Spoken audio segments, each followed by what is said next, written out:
Hello friends, मेरा नाम अनुज है। देखते हैं सुप्रीम कोर्ट में आया एक केस जिसमें पत्नी का रवैया ये था कि ना साथ रहूँगी और ना ही तलाक दूँगी।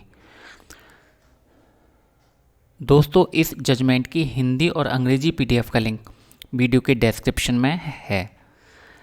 तो दोस्तों, मामला ये था कि पति ने शादी के 18 दिन के बाद पत्नी द्वारा परित्याग के आधार पर तलाक का केस किया और 5 साल बाद पति को फैमिली कोर्ट से तलाक मिल गया और तलाक मिलने के 6 दिन बाद पति ने दूसरी शादी कर ली। फैमिली कोर्ट ने विवाह के कभी सही न होने वाली टूट के आधार पर पति को तलाक दिया था। तो पत्नी ने फैमिली कोर्ट के इस फैसले के खिलाफ एक समीक्षा याचिका यानी रिव्यू पिटीशन डाली कि विवाह के कभी सही न होने वाली टूट के आधार पर फैमिली कोर्ट या हाई कोर्ट तलाक दे ही नहीं सकते, ये उनके अधिकार क्षेत्र से बाहर है।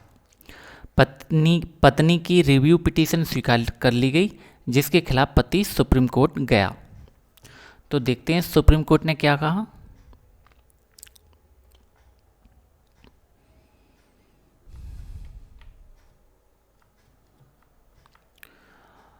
तो दोस्तों, सुप्रीम कोर्ट ने कहा कि इसमें कोई संदेह नहीं है कि हिंदू मैरिज एक्ट में विवाह के कभी सही न होने वाली टूट के आधार पर तलाक का कोई प्रावधान नहीं है।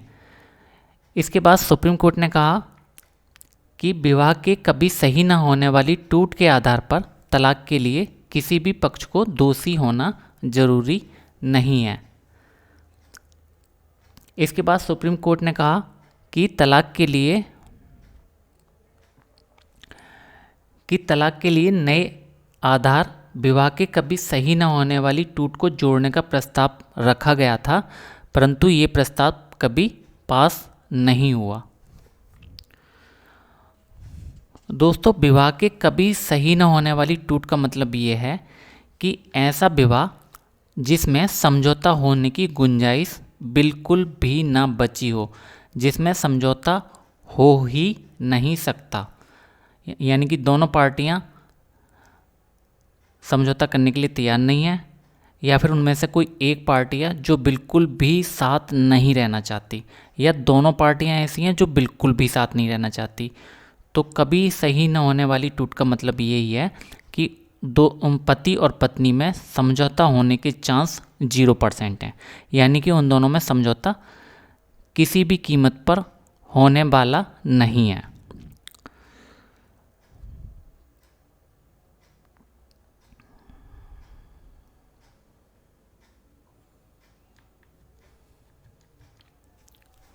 इसके बाद सुप्रीम कोर्ट ने कहा कि विवाह के कभी सही न होने वाली टूट के आधार पर तलाक के लिए दोनों पक्षों की सहमति आवश्यक नहीं है।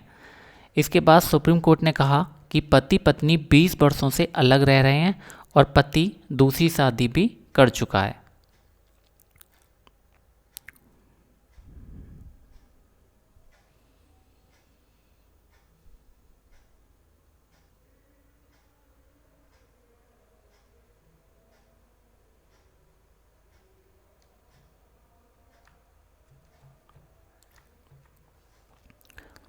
इसके बाद सुप्रीम कोर्ट ने कहा कि इस प्रकार हमारा ये विचार है कि विवाह के कभी सही न होने वाली टूट के आधार पर भारत के संविधान के अनुच्छेद 142 के तहत शक्तियों का प्रयोग करके तलाक की डिग्री पारित की जाती है और विवाह भंग किया जाता है। तो दोस्तों, इसमें निष्कर्ष ये निकलता है कि अगर इस तरह की सिचुएशन है या इस तरह की हालत है कि पत्नी ना तो साथ रहना चाहती है और ना ही तलाक लेना चाहती है और 2 या 3 साल से अपने घर रह रही है, तो आप विवाह के कभी सही न होने वाली टूट के आधार पर भी तलाक का केस कर सकते हैं। या पत्नी द्वारा डाले गए केस चलते चलते 2-3 साल हो चुके हैं, तब भी आप विवाह के कभी सही न होने वाली टूट के आधार पर तलाक ले सकते हैं, क्योंकि इसमें सिर्फ एक ही आधार दिया गया है कभी सही नहीं होने वाली टूट। इसमें ये बात नहीं कही है सुप्रीम कोर्ट ने कि दोनों के बीच मुकदमे चल रहे हैं तो तलाक नहीं दिया जाएगा। बस उसने एक ही लाइन के बेस पर कि भाई दोनों पक्षों के बीच समझौता होने के चांस 0% हैं या दोनों पक्षों के बीच समझौता असंभव है, इसलिए इन दोनों का तलाक दे दिया जाए और शादी ख़त्म कर दी जाए। तो दोस्तों, चूँकि तलाक के विवाह के कभी सही न होने वाली टूट वाला कानून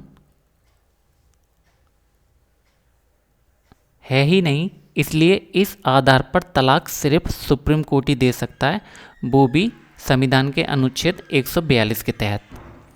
हालांकि आप इस जजमेंट के आधार पर फैमिली कोर्ट में तलाक के लिए ट्राई कर सकते हैं, क्योंकि इस केस में भी फैमिली कोर्ट ने ही विवाह के कभी सही न होने वाली टूट के आधार पर तलाक दिया था और इस आधार में किसी का दोषी होना जरूरी नहीं है या दोनों पक्षों की सहमति होना भी जरूरी या आवश्यक नहीं है।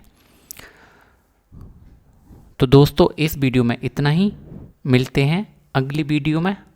Thank you.